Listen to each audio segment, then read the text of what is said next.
नमस्कार, मी रेणुका. न्यूज 18 लोकमतच्या विशेष कार्यक्रमामध्ये तुम्हा सगळ्यांचं स्वागत. आपल्याला माहिती आहे कोरोनाचं संकट अख्ख्या जगावर आहे आणि या सगळ्यामुळे प्रत्येक क्षेत्राची हानी तर होतेच आहे आणि या लॉकडाऊनमुळे पर्यटन असेल किंवा इतर संबंधित व्यवसाय, त्याच्यावर अवलंबून असणारे व्यवसाय, या सगळ्यांचं प्रचंड नुकसान झालेलं आहे.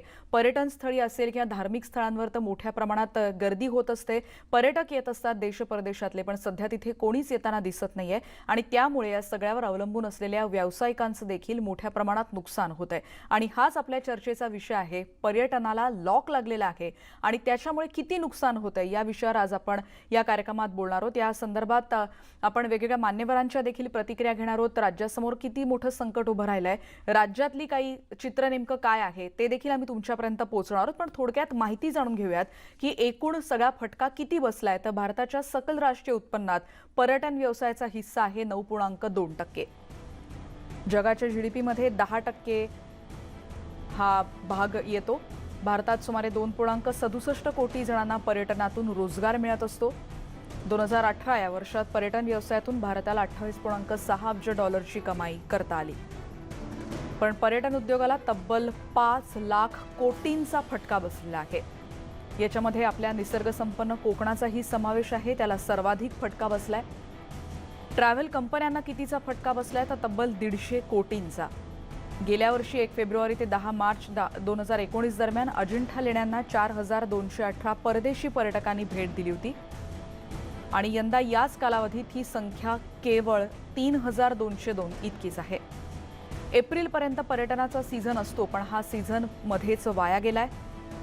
औरंगाबादच्या पर्यटनाचा व्यवसायाचा विचार केला तर जवळपास 200 कोटींचं तिथे नुकसान झालंय. पुढे विदर्भात जाऊयात. वर्षाकाठी ताडोबा व्याघ्र प्रकल्पात देशप्रदेशातून 2 लाख पर्यटक येत असतात आणि महिन्याला ही संख्या 15,000 इतकी आहे. सीआयच्या अहवालानुसार पर्यटन व्यवसायानं ऑक्टोबर 2019 पासून मार्च 2020 पर्यंत $28 अब्ज महसूल उत्पन्न करणं अपेक्षित होतं. पण याच रिपोर्टनुसार पुढची माहिती उपलब्ध होतीये त्यानुसार यावर्षी मार्चपर्यंतचं 80% हॉटेल बुकिंग रद्द करावं लागलेलं आहे. ऑक्टोबर 2020 म्हणजे येणारा महिना ते मार्च 2021 पर्यंतचं हॉटेल बुकिंग होणं अपेक्षित होतं, पण कोरोनाचं संकट अजूनही आहे आणि या सगळ्यामुळे सगळ्यांच्याच मनात भीती आहे. एक दडपण सगळ्यांनाच जाणवतं आणि त्या भीतीपोटी अजूनही बुकिंगला सुरुवात झालेली नाही. 6 मार्चला सीआयनं हा रिपोर्ट प्रसिद्ध केला होता आणि त्यानंतर ही परिस्थिती आता आणखीन चिघळली आहे आणि त्यामुळे कोरोनाचा पर्यटन व्यवसायाला फटका बसलाय. किती कोटींचं नुकसान झालंय तर व्यावसायिकांचं 150 कोटींचं नुकसान झालंय. पुण्यातून दरवर्षी 40 ते 50 हजार पर्यटक देश परदेशात जातात आणि एका पर्यटकाची ट्रिप सुरू होण्यापासून पुन्हा एकदा ट्रिप करून ती व्यक्ती परत येईपर्यंत एका पर्यटकाच्या मागे 70,000चा खर्च येतो. म्हणजे या सगळ्यामध्ये किती मोठं आर्थिक गणित आहे आणि या लॉकडाऊनमुळे आणि या कोरोना संकटामुळे नेमकी काय परिस्थिती उद्भवली आहे हे आपण थोडक्यात आता जाणून घेतलं. नेमकी परिस्थिती काय आहे आणि त्याच्यावर उपाययोजना काय करायला पाहिजे याबद्दलच्या सरकारसमोरच्या अडचणी काय आहेत हे आपण जाणून घेणारच आहोत. पण आता आपल्यासोबत भाजपा आमदार प्रसाद लाड आहेत, त्यांच्याशी आपण बोलणार आहोत. प्रसाद, आपल्याला काय वाटतं, कारण इतकी मोठ्या प्रमाणात हे संकट उद्भवलेलं आहे, 150 कोटींपेक्षा जास्तीचा हे आर्थिक फटका बसलेला आहे या क्षेत्राला, आपल्याला काय वाटतं याबद्दल? काय करायला हवं आणि नेमकी काय सुधारणा करता येऊ शकते इतक्या संकटाच्या काळात? आपल्याकडे कोणते पर्याय उपलब्ध आहेत असं आपल्याला वाटतं? नाही, नमस्कार. मी खरं तर मला कुठलंही खरं तर राजकीय भाष्य करायचं नाहीये, पण योगायोगाने ते राजकीय भाष्य होणार आहे. कारण मी ज्या वेळेला मी आज योगायोगाने मी गोवा राज्यामध्ये आहे. कारण कोकणाचा प्रवास करतोय आणि गोव्यामध्ये मी पर्यटन पाहिलं तर गोव्यातलं पर्यटन सगळं उघडं झालेलं आहे. आपल्या राज्याचं दुर्भाग्य म्हणता येईल की माननीय मुख्यमंत्री किंवा पर्यटन मंत्री त्या गोष्टीमध्ये खरोखरच तेवढे गंभीर दिसत नाहीयेत. आज जर तुम्ही पाहिलं तर मुंबई महाराष्ट्रामध्ये आज मला वाटतं IBN लोकमत वरतीच मी एक वृत्त पाहिलं ज्याच्यामध्ये सर्व मंदिराची पर्यटन स्थळं बंद आहेत. त्यामुळे तिकडच्या उद्योजकांना किती नुकसान झालंय हे त्या ठिकाणी आपल्याला कळतंय.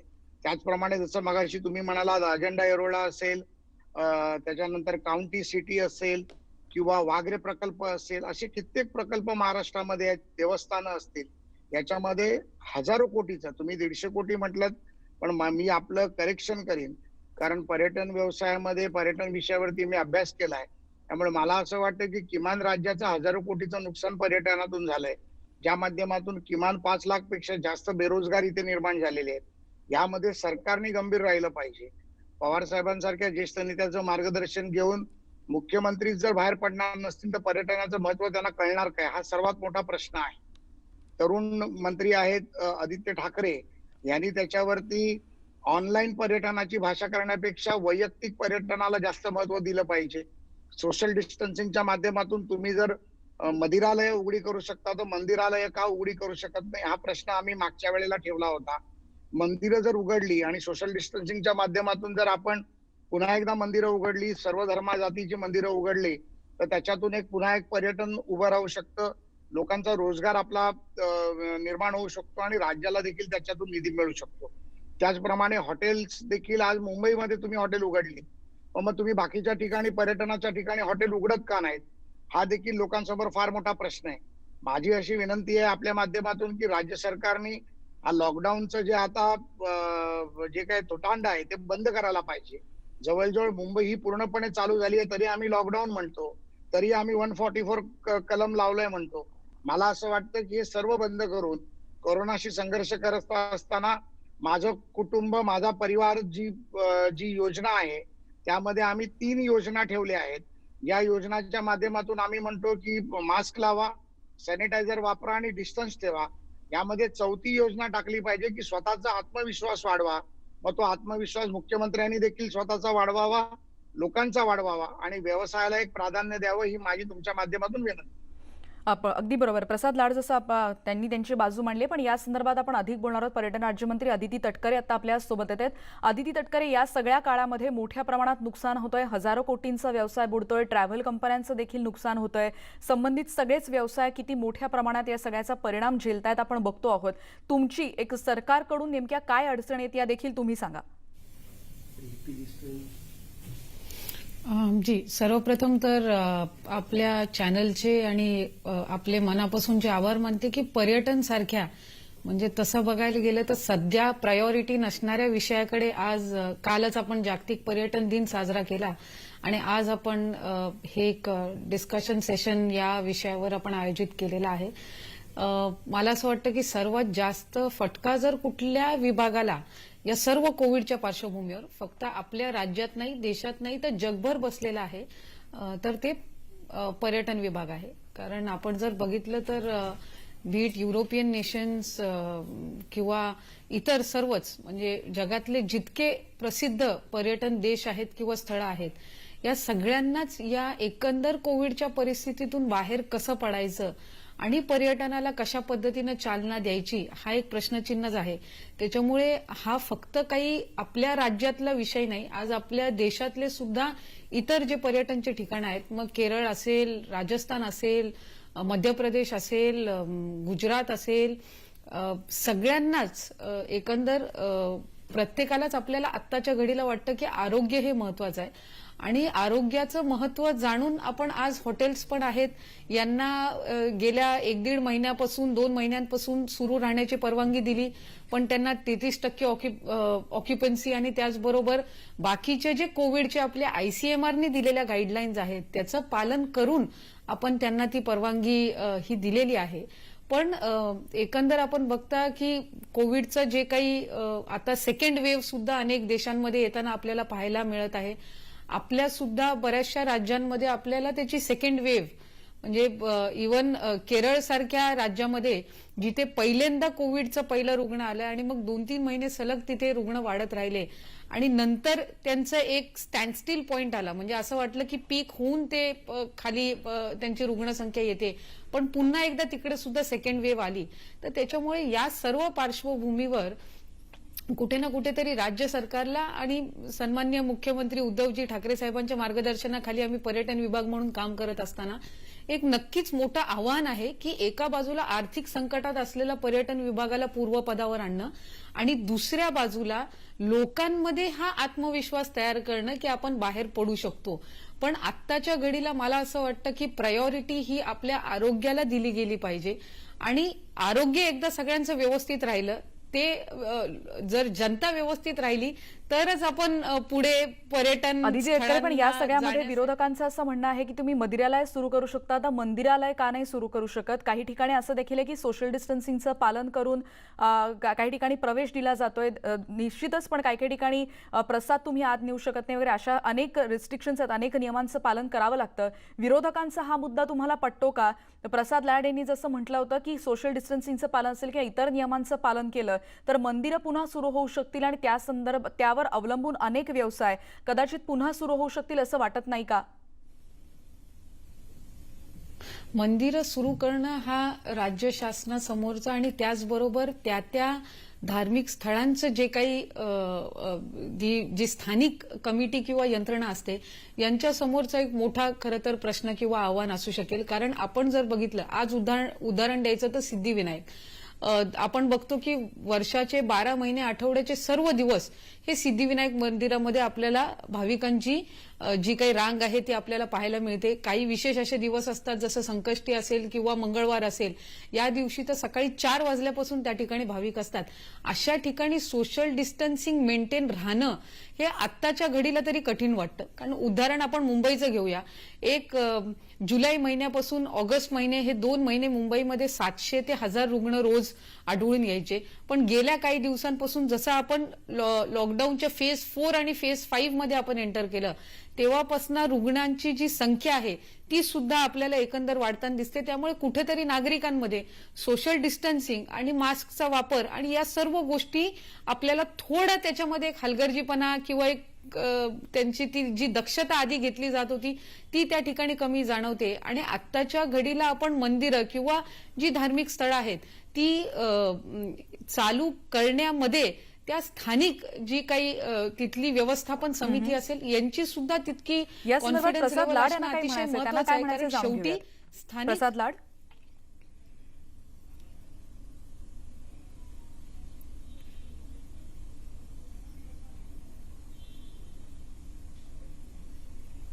आपण ही चर्चा अशीच सुरू ठेवणार आहोत, पण आपण ठिकठिकाणची दृश्य देखील बघतोय की धार्मिक स्थळं असतील, पर्यटन स्थळं असतील, या सगळ्यामुळे, लॉकडाऊनमुळे या सगळ्याचा किती मोठा आर्थिक फटका बसलेला आहे. आणि या सगळ्याविषयीची चर्चा आपण अशीच सुरू ठेवणार आहोत, पण एका ब्रेकनंतर पुन्हा भेटूयात. पहा फक्त न्यूज 18 लोकमत.